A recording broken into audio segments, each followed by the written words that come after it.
pagi Sobat iNews dan juga pendengar Trijaya. Ketemu lagi di Morning News Inspirasi Pagi untuk memulai hari. Kembali bersama saya Fadli Sungkara dan Andri Susanto. Ini gara-gara tadi dicariin pralon ya. Iya. Di playoff. Di edisi hari ini Rabu tanggal 26 Februari 2025. Ini bulan puasa tinggal menghitung hari, Om. Betul. Hari Sabtu ya? Hari. Atau nunggu sidang isbat dulu? Nunggu sidang isbat tanggal 28. Iya, beberapa sih sudah menetapkan ya. Muhammadiyah menetapkan tanggal 1 Maret. Iya, betul. Prediksi ilmuwan BRIN bilangnya tanggal 2. Kemungkinan beda ya. Beda, tapi kita akan lihat lah pas nanti sidang isbat yang dilangsungkan pada hari Jumat ya. Iya. Berarti lusa dong udah sidang isbat nih. Iya, makanya. Lusa sidang isbat, besoknya langsung bukber. Belum apa udah bukber. Udah bukber ya. Iya. Tapi gitulah. Tapi jadwal bukber biasanya udah dirilis, Om. Iya. Udah full nih schedule. Udah. Minggu pertama sama kantor.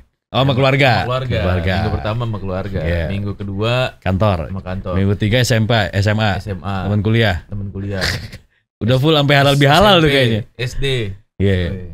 Udah full kayaknya ya. Hah? Sampai halal bihalal nanti. Tapi ada nggak Om yang rencana bukber tuh sampai hari ini belum kesampaian? Bukber?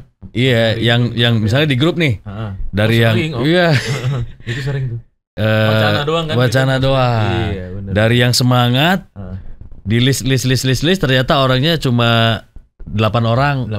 Akhirnya yaudahlah ntar aja halal bihalal. Pas halal bihalal berkurang. Berdua. Iya. Yeah. Buka puasa yuk berdua gitu. Kayak lu sama gua gitu. Buka puasa. Ini ada segrup 18 orang yang bisa berdua. Ya itu bukan buka bukber sih. Iya. Itu hari-hari sih. Iya, hari-hari kayak biasa. Sampai akhirnya ya udahlah tahun depan aja gitu. Nanti tahun depannya lagi begitu juga. Lagi, iya. Makanya. Iya. Pokoknya kita nyarinya sekarang ini gimana caranya? Ya, gimana caranya nih? Iya. Imsaknya di Aceh, bukanya di Papua. Kita harus punya jet pribadi kalau begitu. Bukannya di Aceh, imsaknya di Papua. Balik. Oh, imsaknya di Aceh, bukanya di Papua. Terawih di mana terawih? Kencan subuh di mana? Oke, Om tahan dulu ketawanya. Kita punya berita duka loh. Bejo Sugiantoro, legenda Indonesia, legenda Persebaya Surabaya berpulang kemarin. Coach Bejo ya. Coach Bejo.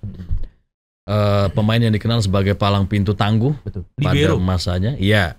Libero, salah satu libero yang mumpuni di eranya dan merupakan salah satu libero terbaik ya di Indonesia. Dimiliki Indonesia dan juga mencetak libero muda. Betul. Seperti Rahmat Irianto. Anaknya. Iya, Rahmat Irianto. Dan itu bisa bermain di beberapa posisi. Ya. Rizky Ridho punya kesan terhadap almarhum ya. Karena salah satu anak didiknya. Iya, benar. Pertama awal dulu kan. Iya. Sakitnya kenapa sih? Nah, ini ramai orang bahas. Jadi kematian mendadak ya. SCD, sudden cardio death. Oh, death. Dan ini sering dialami. Mungkin ya. Case-nya hampir sama dengan ketika almarhum Aji Mas Said, almarhum Basuki, Nyamin Sueb, yang tadinya sehat walafiat, kelihatannya begitu sebelum olahraga nih, sebelum main bola, seger buger, nggak ada pucat, nggak ada apa. Tapi tiba-tiba begitu main, entah itu babak pertama atau babak kedua, kan ini kan judulnya fun ya, fun football gitu ya. Ternyata collab atau tumbang. Nah kalau almarhum Bejo ini tumbangnya baru di babak kedua tuh. Di awal babak kedua. Babak pertama nggak ada masalah. Nggak ada masalah ya. Main kayak biasa dan mungkin teman-teman yang lain di lapangan juga ya nggak melihat tanda-tanda itu gitu. Tapi pas masuk babak kedua langsung collab. Orang langsung ngerubutin kan, langsung memberikan pertolongan pertama. Lidah ditarik-tarik kan, lidah ditarik keluarin dulu supaya oksigen lebih banyak masuk kan. Sampai dibawa ke ambulan, dibawa ke rumah sakit juga. Cuman nyawanya udah nggak tertolong. Nah, tadi kita sempat ngobrol juga dengan Prof. James Tangkudung. Nah, Prof. James ini pakar sport science, sport medicine, yang juga pernah bekerjasama dengan almarhum Bejo. Karena Prof. James Tangkudung ini merupakan dokter tim PSSI Primavera Bareti. Oh, zaman dulu. Selama 10 tahun. Iya, era 90 waktu di Itali kan. Waktu dulu kan saya sempat di Bolonya kan. Oh gitu. Bukan Palermo, bukan. Bukan.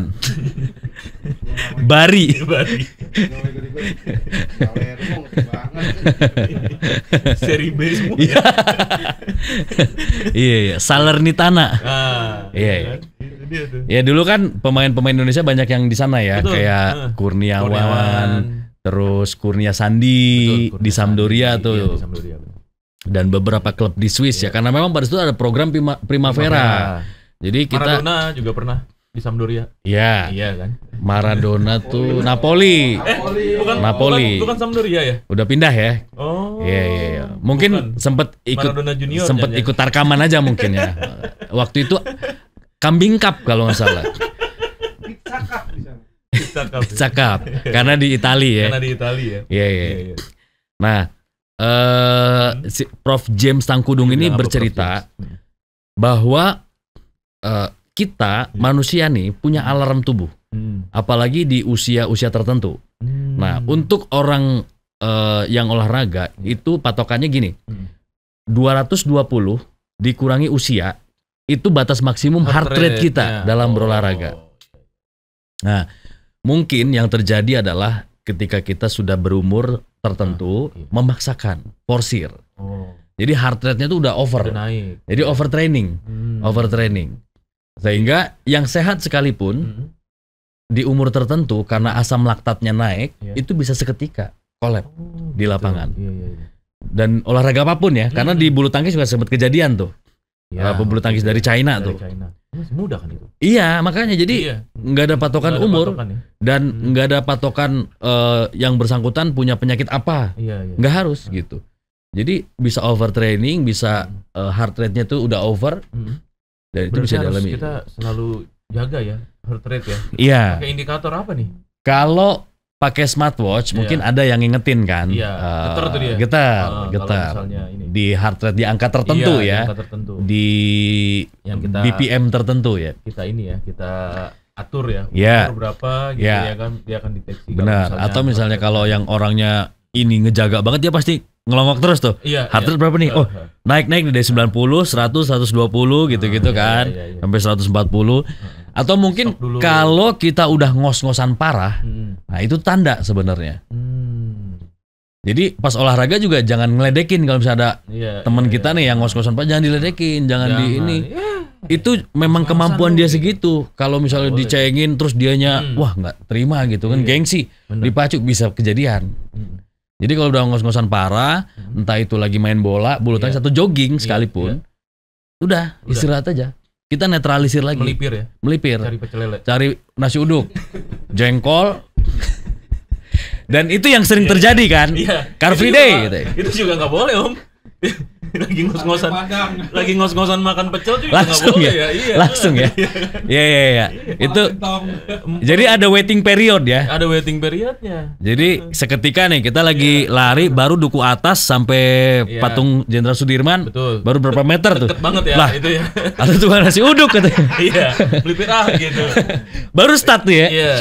Ternyata masih 80. Tukang nasi uduk kayaknya jengkolnya enak nih, semurnya menggoda nih. Ada bawang udang segala lagi gitu kan, melipir gitu. Bumbu kacangnya medok nih. Nah, itu pun harus ada waiting period ya.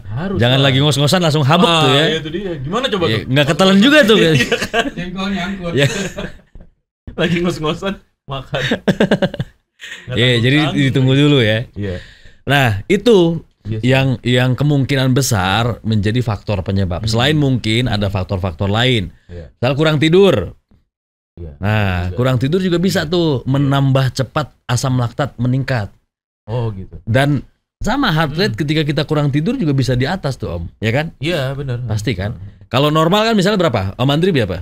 Normalnya? Pas. 100 pas. Rendah ya. 90 deh. Penglaris masih pagi.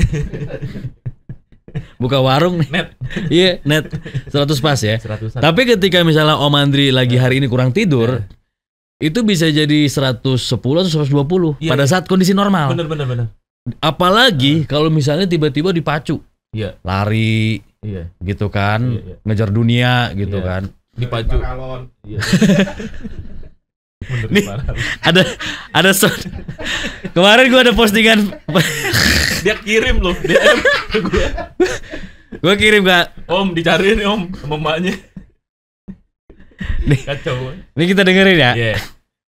Jadi kan lagi malam-malam, lagi scroll biasa, scrolling sosmed ya, IG. Ya? Lagi rehat lah sambil santai malam kan, relaksasi gitu. Kita bener-bener lepas dari berita-berita isu terpanas gitu. Betul. Apalagi habis denger isu Pertamina yang dioplos gitu kan. Scrolling lah malam-malam tuh. Konten-konten receh tuh. Dapat lah ini. Tulisannya, tolong yang lihat Andri bilangin dicariin emaknya. Kita dengerin nih. Mari dia, pralon tata. Pralon tata. Nah, takutnya tuh Om Andri udah kurang tidur, denger suara tadi, langsung lari. Entah lagi di mana, langsung pulang ke rumah tuh. Wah, emak gue pralon patah tuh. Enggak nih, mama ngebajak mic masjid gimana caranya? Luar biasa. Ini marbotnya kemana ya? Iya. Emaknya udah ngebajak mic masjid, anaknya ngambil kotak amal. Gawat emang nih. Kampung mana itu ya? Iya, kita berduka untuk almarhum Bejo Sugiantoro. Mudah-mudahan almarhum mendapatkan tempat terbaik di sisi Allah Subhanahu wa taala, dan terima kasih untuk semua jasa-jasa dari Bejo Sugiantoro, entah itu untuk Persebaya yang sudah diberikan gelar juara Liga Indonesia sebanyak 2 kali. Indonesia juga mempersembahkan medali perak dan juga perunggu di ajang-ajang SEA Games dan juga AFF ya. Jasamu akan selalu kita kenang ya. Selamat jalan Coach Bejo. Selamat jalan Coach Bejo Sugiantoro. Oke. Kita beralih ke isu selanjutnya. Nggak ada bridgingnya nih, langsung ya, cut-cut. Bola juga. Oh iya, masih bola juga. Oh iya, benar. Udah menit 26 nih. Oh iya. Habis ini kita punya narsum. Oh iya. Didatangkan langsung Pak dari jalur Gaza.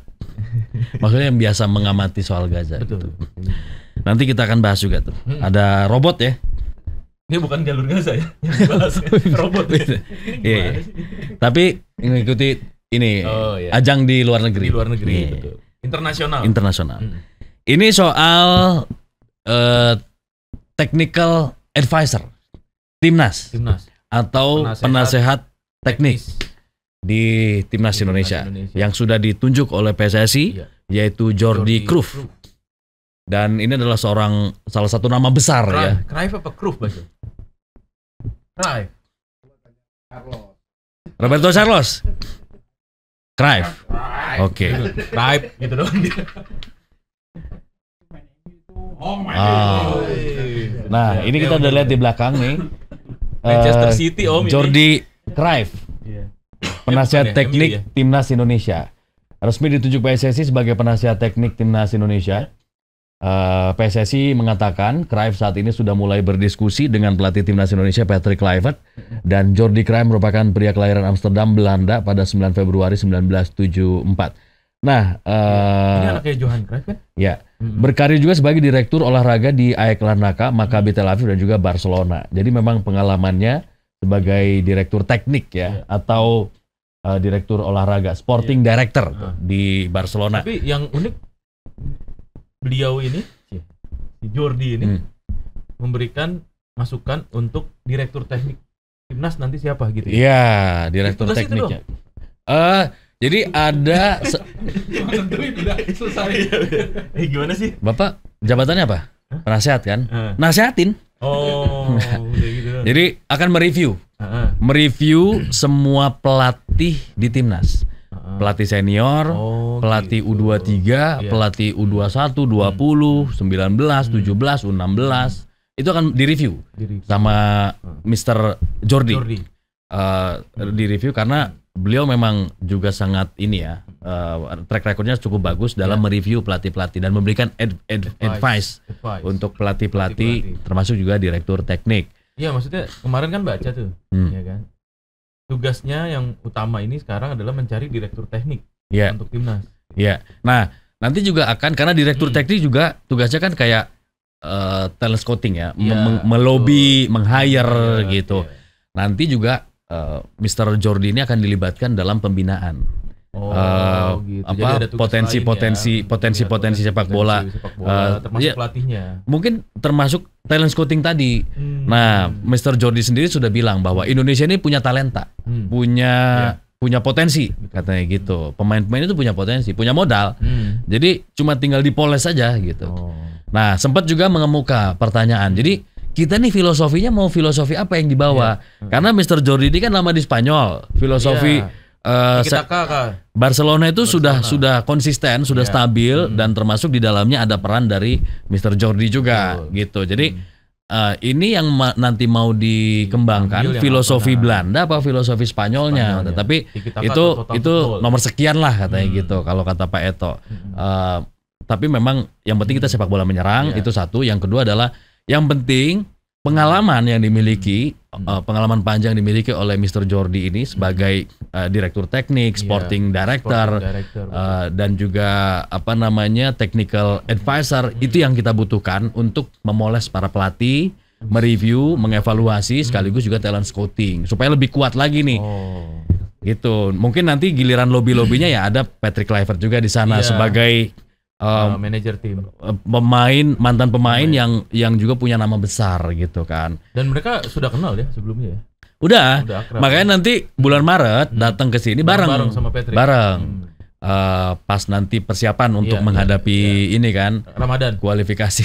Iya memang karena pertandingan kualifikasi digelar pada saat bulan Ramadan. Iya. Nanti bukber. Mr. Patrick, Mr. Jordi, Daniel Lanzat, Alex Pastor bisa kita ajak untuk nyari takjil war ya.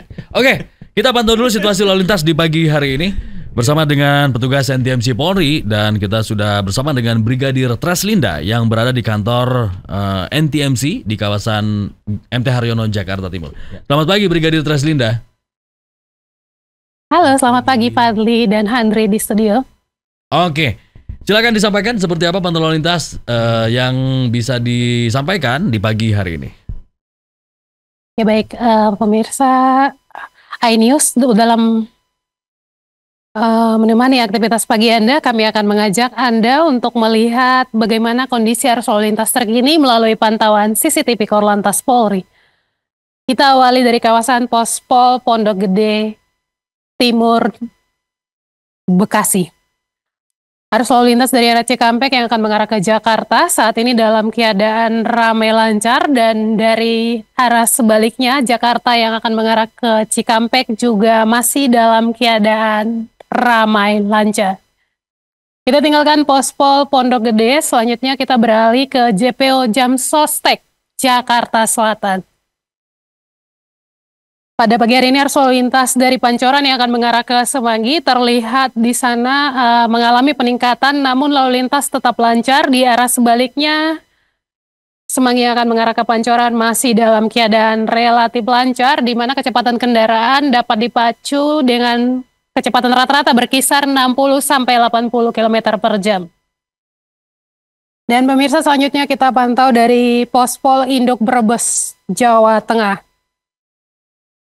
Arus lalu lintas dari arah Tegal yang akan mengarah ke Jakarta saat ini dalam keadaan ramai lancar.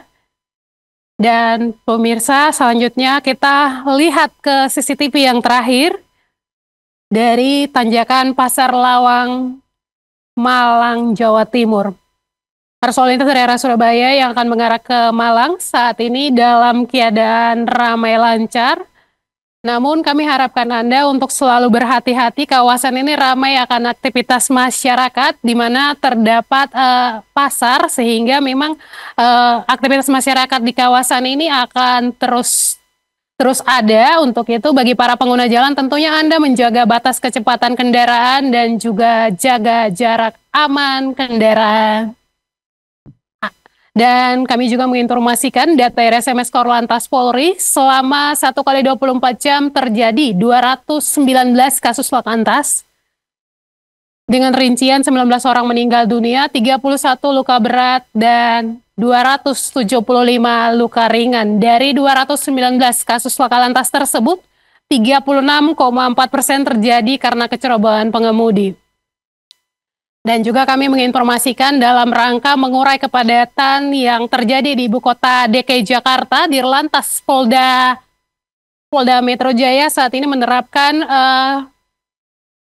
peraturan lalu lintas di mana pada pukul 16, maksud kami pada pukul 18 hingga pukul 20.00 sore hari, kendaraan boleh menggunakan bahu jalan. Hal ini dalam rangka mengurai kemacetan di wilayah ibu kota DKI Jakarta. Untuk itu kami harapkan Anda dapat mengikuti arahan serta petunjuk petugas kami yang berada di lapangan. Hal ini untuk menciptakan lalu lintas yang aman dan lancar.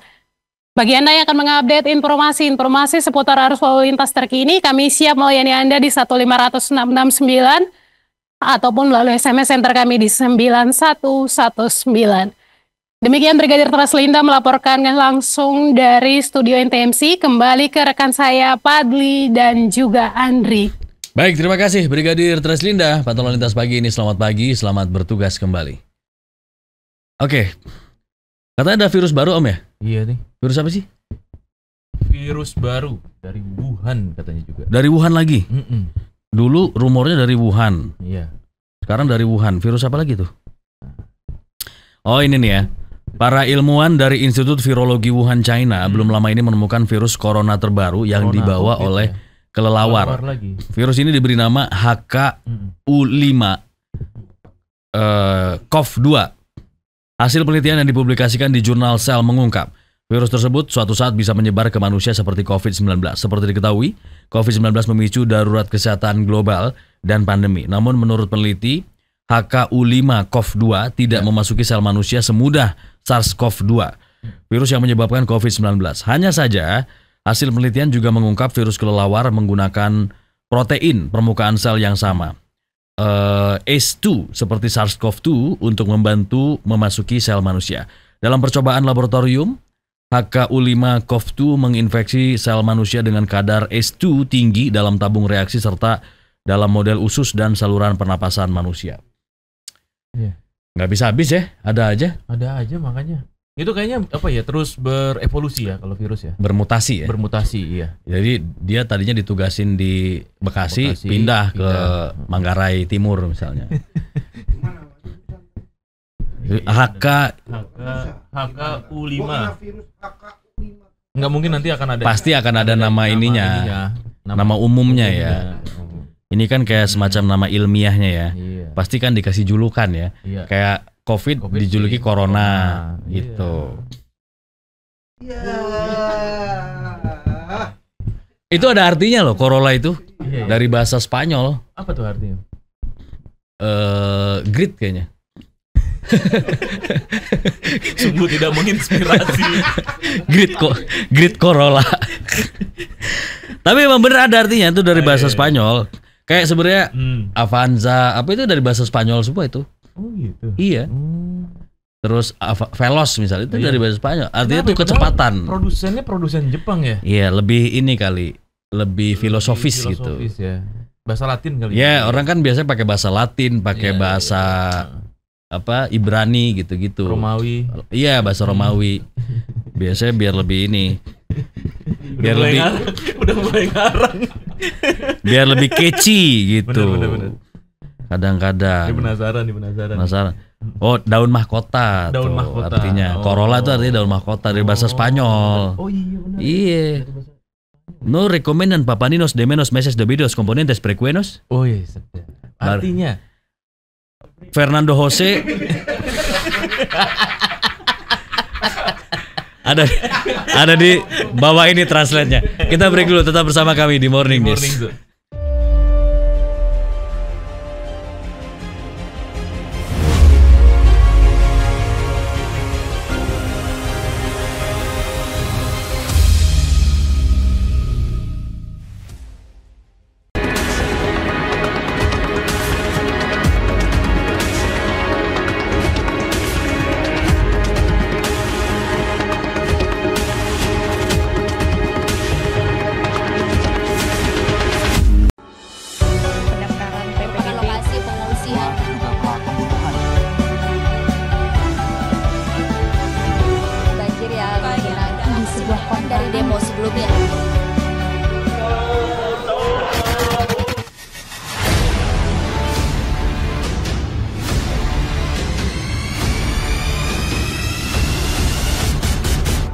iNews.id, ini baru berita.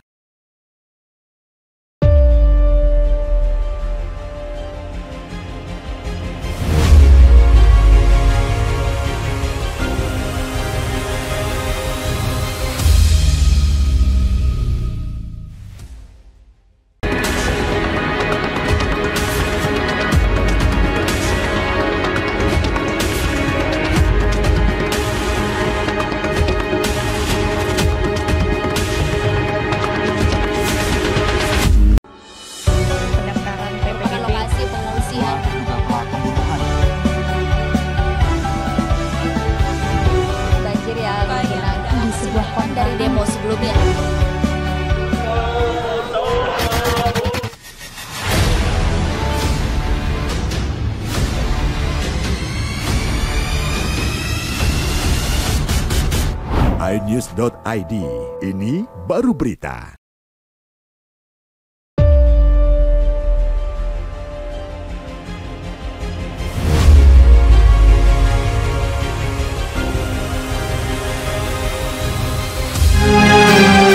Kita juga sudah bersama dengan redaktur pelaksana di iNews.id, Anton Suwartono. Om Anton, selamat pagi. Selamat pagi Om. Sehat Om? Wah, luar biasa. Ini kalau ketemu Om Anton biasanya kita ngomongin sesuatu yang ada di luar negeri ya, betul, mancanegara. Betul ya. International. Iya. Harga beras di Cilacap berapa Om? Waduh, di Bekasi aja saya nggak tahu. Iya, nggak ada ya. Oh, nggak mantau ya. Kalau di Saint Petersburg, sedap. Harga salak. Gandum sana, makanya gandum ya. Makanya gandum ya. Om, ini katanya ada turnamen, ada kompetisi robot ya, dan ini adalah tim robot bot Bengawan dari UNS yang siap berlaga di pentas internasional. Itu apa sih Om? Ya, sebelumnya Om Fadli, Om Andri, perlu saya sampaikan juga bahwa iNews.id ini akan menjadi media partnernya tim Bengawan UV UNS ya.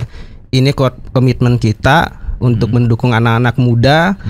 Apalagi ini mereka ingin mengharumkan nama bangsa di kancah internasional.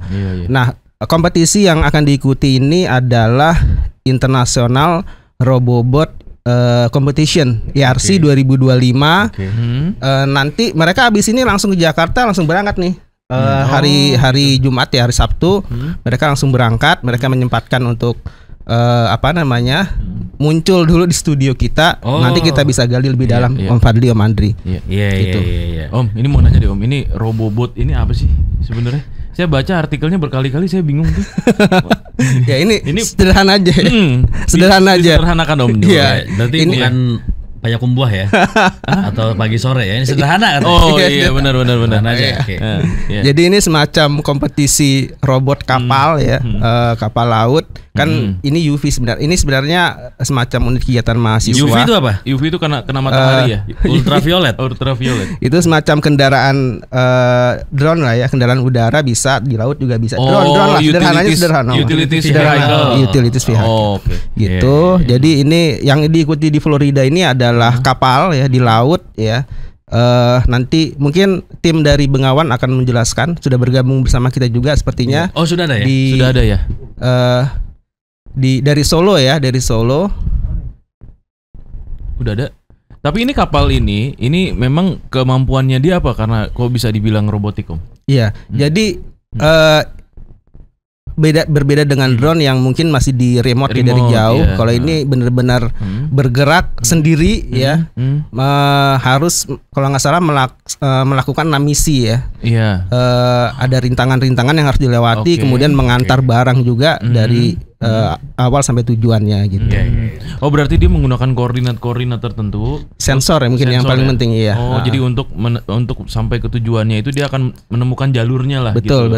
Dan bagaimana kapal itu tidak menabrak dengan halang rintang yang ada gitu ya. Iya. Nah, nampaknya kita sudah tersambung ya dengan tim Bengawan UV Universitas Negeri 11 Maret untuk mengetahui lebih banyak soal robobot ini yang juga akan berlaga ya di Amerika. Waduh. Selamat pagi teman-teman. Selamat pagi kawan-kawan semua di UNS. Morning guys. Selamat pagi. Selamat pagi. Waduh. Dan ini kelihatan ya, terpampang, bisa disaksikan juga oleh kita di studio dan juga masyarakat Indonesia yang menyaksikan kapalnya ya, boatnya. Ini boat yang akan dikompetisikan ini ya? Untuk kapal yang di depan ini bukan Pak, tapi ini kapal yang pernah kita lombakan di lomba nasional kemarin, yaitu kontes kapal Indonesia. Jadi Robert yang mau dibawa ke Florida itu sudah di packing gitu ya. Sudah di packing. Sudah dipecah-pecah gitu ya untuk dikirim ke sana ke Florida. Oke, boleh kenalan dulu dong dengan tim ya, tim pengaman UV Universitas Negeri 11 Maret. Boleh cerita ini tim apa nih sebetulnya? Oke, mungkin aku mau menjelaskan Bengawan UV itu secara general. Jadi Bengawan UV itu merupakan organisasi atau tim riset yang berfokus pada kendaraan tanpa awak atau yang biasa kita sebut UV atau unmanned vehicle. Dan secara garis besar itu Bengawan UV ini terbagi menjadi dua, yaitu unmanned surface vehicle yang berfokus pada kapal dan juga unmanned aerial vehicle yang berfokus pada pesawat dan juga drone. Nah, Bengawan UV ini tuh terbentuk waktu itu di akhir tahun 2016, yaitu pada bulan Desember. Waktu itu tuh, ini cerita sedikit aja ya Pak ya. Waktu itu ada sekumpulan mas-mas prodi teknik mesin yang mereka ini punya tekad buat mendirikan Bengawan UV karena mereka merasa Bengawan UV ini perlu ada untuk mengembangkan teknologi kendaraan tanpa awak seperti itu. Nah, akhirnya dari situlah terbentuk organisasi bernama Bengawan UV di Universitas 11 Maret itu, Pak. Kemudian Bengawan UV ini tuh sudah mendapatkan penghargaan atau memenangkan lebih dari 80 penghargaan yang terdiri dari berbagai kompetisi-kompetisi baik nasional maupun internasional. Seperti itu. Oke, berarti ini yang sedang kita saksikan bersama ini semuanya periset robot nih ya. Iya. Berarti dari sastra Jepang ya? Oh bukan. Iya. Nah, ini rata-rata kuliahnya ambil apa nih? Sebutin namanya sekalian barangkali ya. Boleh, ini dari fakultas yang berbeda. Nama dan fakultas. Iya, dari fakultas yang berbeda. Fakultas teknik rata-rata ya. Oke, kebetulan kami juga beda-beda fakultas ini Pak. Kalau saya sendiri, perkenalkan nama saya Meiza. Saya dari Prodi S1 Ilmu Hukum. Dari hukum? Kemudian bener ya hukum Pak, yang teman saya hukum, ilmu hukum, betul. Kemudian saya sendiri dengan Hanif, saya dari program studi teknik mesin. Oke, Mas Hanif teknik mesin ya. Mantap. Berikutnya. Kemudian ada saya dari teknik elektro dengan nama Putih. Oke. Elektro. Dan saya juga kebetulan sama dari teknik elektro juga, nama saya Raihan. Dari elektro. Loh, Raihan ini kayak ketua timnya nanti yang akan berangkat ke Florida ya, kalau nggak salah ya. Itu kirain Firza loh. Bukan ya? Bukan. Iya. Dari fakultas apa, Mas? Saya Petra Rivaldo dari Prodi Teknik Elektro. Fakultasnya Fakultas Teknik. Halo, aku Paris dari program studi Ilmu Sejarah Fakultas Ilmu Budaya. Ilmu sejarah. Wah, luar biasa. Ini yang mesin sama elektro udah jelas ya? Udah jelas. Tugasnya ya. Yang lain-lainnya yang hukum sama sejarah ini kayaknya semester depan ganti fakultas nih. Ini sudah full tim atau masih ada lagi anggota yang lain? Untuk anggota dari kami sendiri tuh, untuk yang tim robot sendiri, kita ada total 19 orang, Pak. Mungkin belum semuanya bisa hadir di sini. Oh, ada 19 orang. Dan itu dari berbagai fakultas. Betul, dari berbagai fakultas. Keren ya. Dan juga untuk pembagian kerjanya di sini sendiri tuh nggak hanya di teknis saja, Pak. Jadi kita juga melakukan riset di bagian non teknisnya, Pak. Jadi riset dilakukan secara historis ya. Betul. Dan dengan undang-undang yang berlaku. Aduh, betul, Pak. Iya.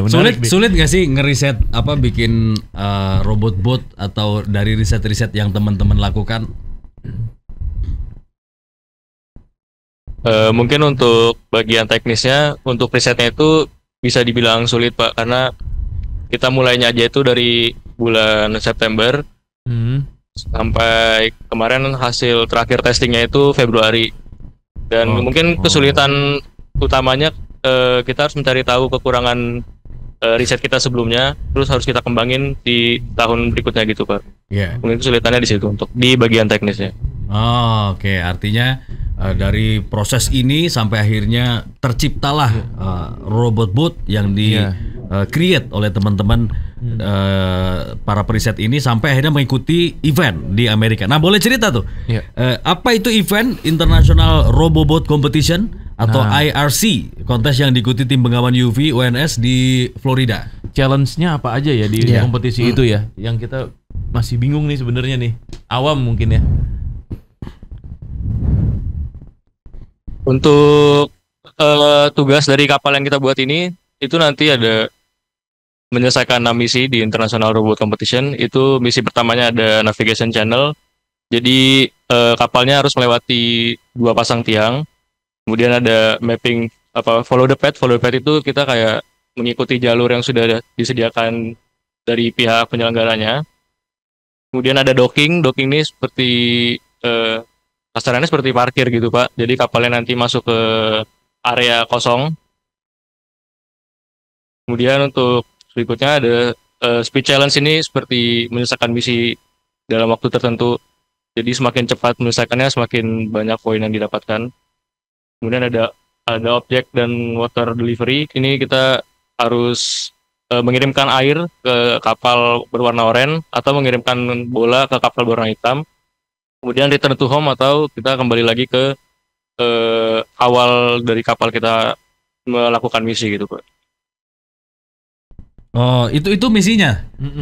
Itu misinya. Betul. Dan semua dilakukan secara otonomi ya. Jadi tidak pakai remote. Tidak pakai remote, semuanya menggunakan sensor ya bergeraknya ya.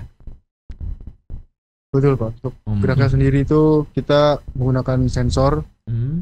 Utamanya kalau dari kapal kita itu ada kamera dan juga lidar Pak. Lidar ya. Nah, untuk lawan terberat kira-kira siapa di kompetisi ini? Mungkin udah bisa ngebaca gitu dari peserta-pesertanya yang ini kabarnya yang ikut kampus-kampus top dunia ya. Betul Pak. Itu kalau untuk partisipan yang kita udah tahu itu ada total 30 universitas di seluruh dunia.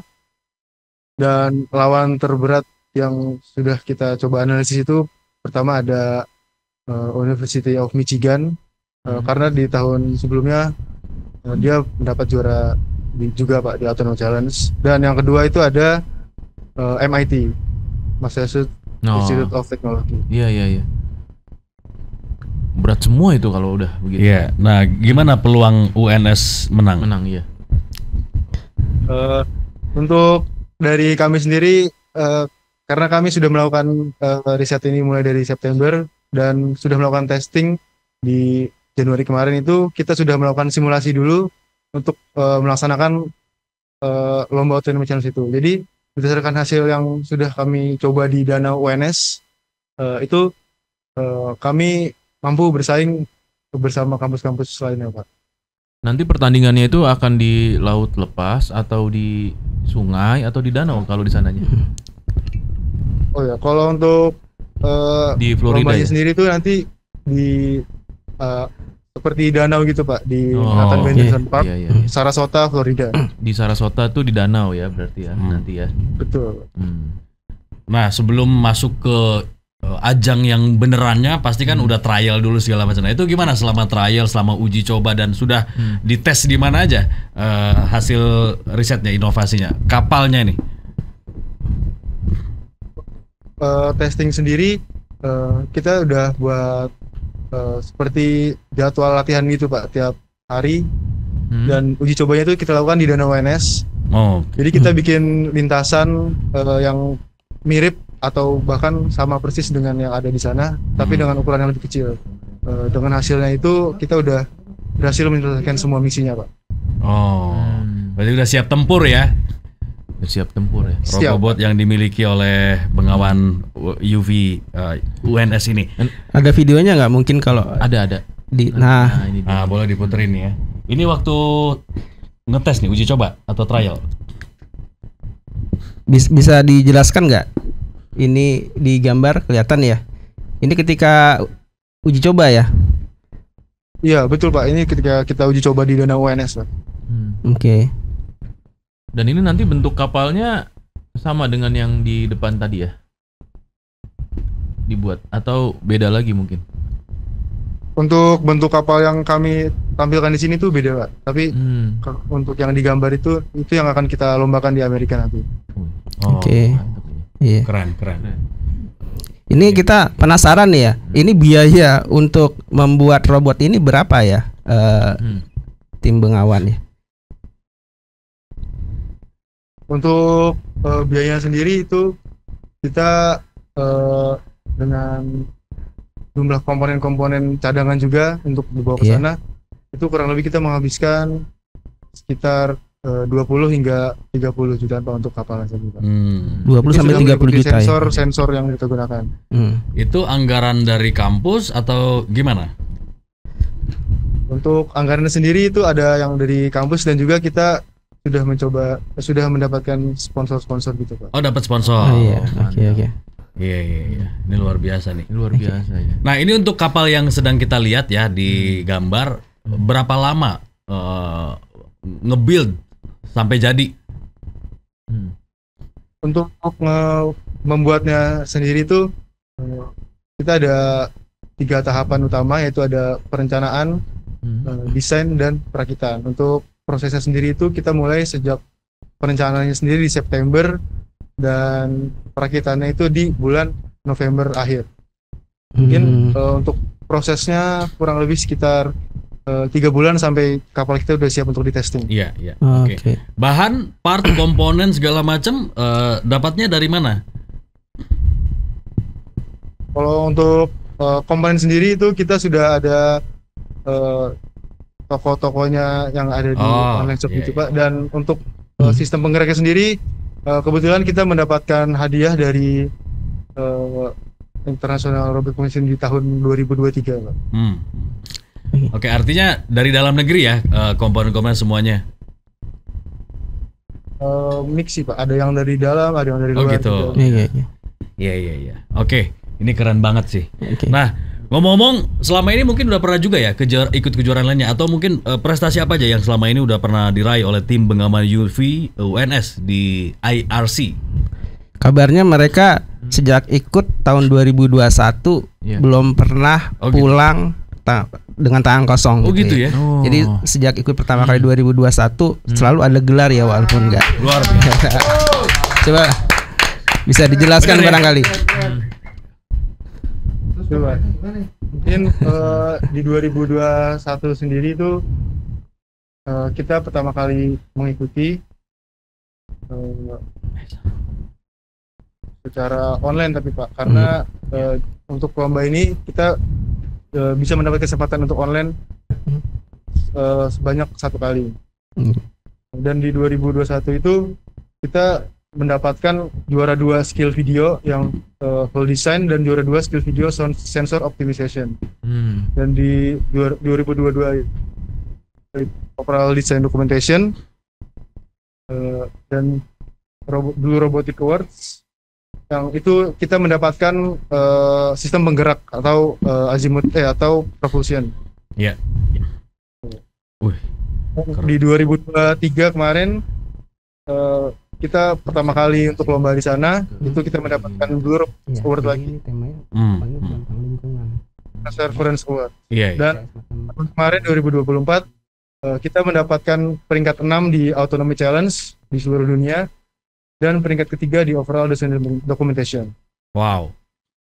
Luar biasa. Luar biasa ya. Salut ya buat teman-teman. Iya. Nah, kalau dukungan dari kampus atau dari manapun gimana sejauh ini? Kalau dukungan dari kampus sendiri, kita sangat didukung oleh kampus untuk mengikuti lomba ini, Pak. Dukungan secara moral material ya? Punya Pak. Dari pihak lain mungkin ada dukungan juga? Ada sponsor? Dari pemerintah, dari Kementerian Pendidikan Tinggi.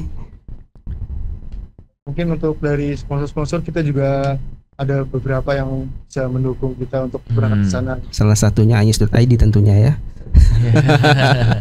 Oh itu ada tuh di kapalnya tuh. Anyus.id. Dan ini kalau nggak salah tahun ini mereka akan mengikuti 3 kompetisi internasional. Jadi setelah Maret pulang, tim yang lain akan berangkat ke Singapura juga. Di sana ada tim, salah satunya Nanyang Technology Institute ya kalau nggak salah, atau Nanyang University. Kemudian nanti bulan apa saya lupa, mereka akan berangkat lagi ke Jerman untuk mengikuti kompetisi juga. Gitu. Keren ya. Tapi memang event robotik itu rutin ya, ada di beberapa negara tuh rutin digelar ya, teman-teman ya. Iya Pak, betul. Oke. Dan aktif ya ikut ya. Dan aktif ikut ya, selalu berpartisipasi.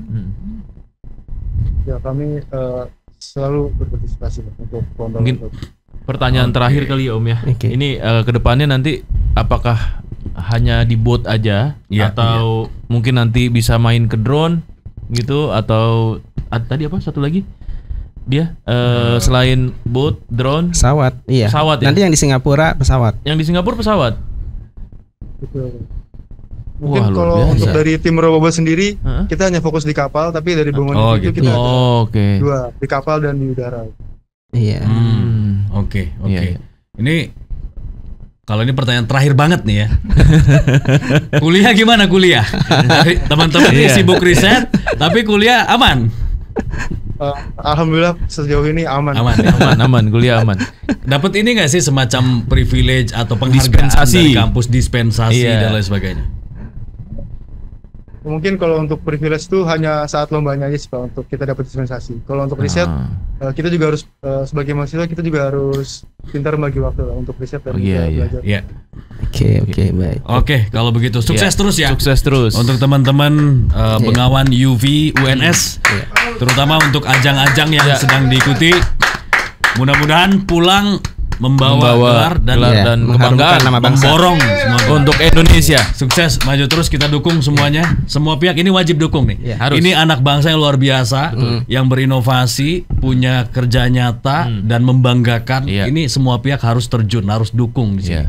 Pemerintah daerah, pemerintah pusat, pihak swasta, kampus apalagi, semuanya harus dukung, dan masyarakat umum juga harus dukung. Oke, sukses, thank you ya teman-teman. Terima kasih untuk tim Bengawan UV.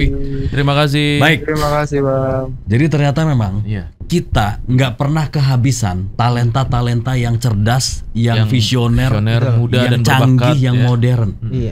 Ya itu dia masalah.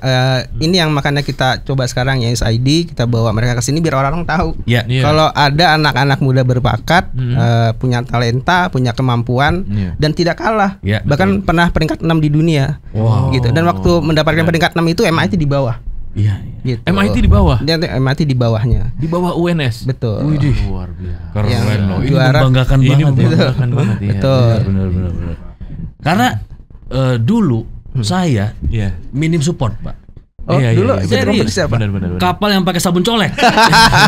Yang ketok gitu ya. Minyak. Itu minyak. Pakai kapas. Beda nih, beda. Yang dukung mamang-mamang depan SD. Itu yang memasarkan tuh, yang mempromosikan. Itu yang jalannya pakai karet sendal bukan di belakang. Diputer ya karet itu. Benar. Kacau. Oke. Om Anton mungkin ada info lain yang pengen disampaikan juga? Ya, ikuti perkembangan. Kita mengawal terus perjalanan mereka di Florida nanti dari 3 sampai 9 Maret. Simak terus berita-beritanya di Anyus ID. Oke. Di Florida ya? Di Florida. Itu katanya kapalnya nyebrang sampai segitiga Bermuda tuh. Nah, ya karena dekat Miami. Hilang terus ya. Dekat Miami. Berarti East Coast ya? East Coast. Segitiga Bermuda di mana? Miami di mana? Pokoknya begitulah. Ya nggak apa-apa lah. Kita sambung-sambungin aja. Iya, Oke, Om Anton, thank you ya. Sama-sama. Thank you ya, Om Fadli, Om Andri. Sampai di sini kebersamaan kita di Morning News edisi hari ini. Kita jumpa lagi besok di jam yang sama. Besok libur ya? Besok libur. Nanti ketemu lagi hari Jumat ya. Saya Fadli Sungkara. Saya Andri Susanto. Undur diri. Selamat pagi. Sampai jumpa.